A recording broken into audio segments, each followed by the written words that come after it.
Donc au début, la pêche se fait à l'aide des chaloupes sardinières, dans lesquelles on embarque le casier, et on prospecte aux alentours de Camaret, puis jusqu'à l'île de Saint, Molène, Ouessant.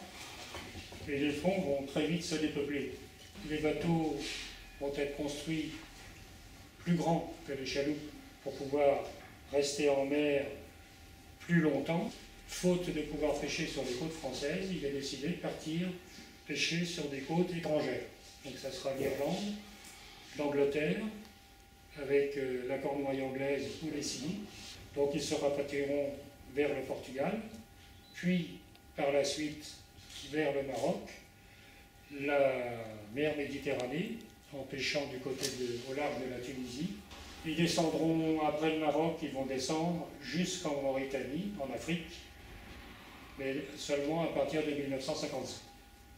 Donc à partir de 1955, une flottille de gros bateaux de 30 mètres pour pêcher sur les côtes de Mauritanie et une flottille de bateaux de 18 mètres qui pêchent au Maroc,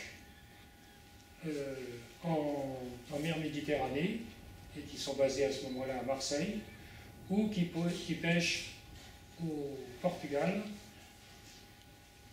ou en Cornouaille anglaise. Sur Marseille, il n'y aura que 4 bateaux pratiquement qui pêcheront pendant toute la saison.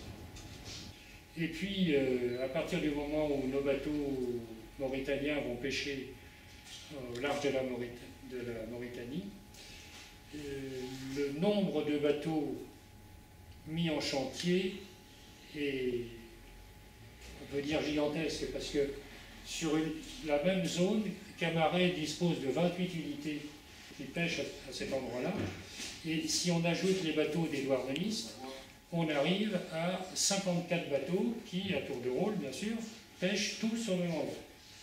Au début, la pêche est uniquement au casier.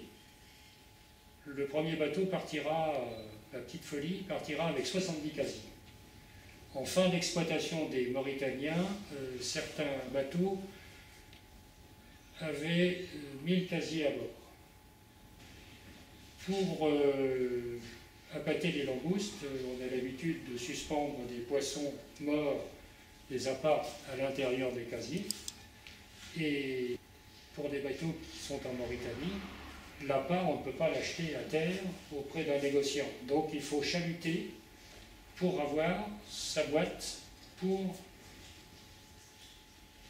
mettre dans les casiers. Et en chalutant, ils vont trouver de la langouste.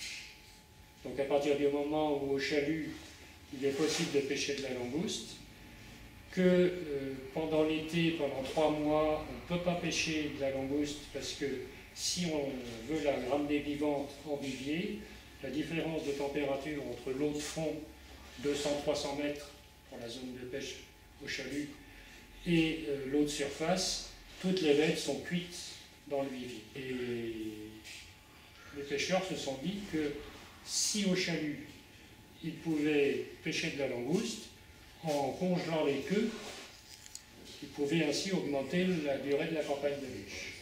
Certains langoustiers n'ont plus été que des chalutiers congélateurs.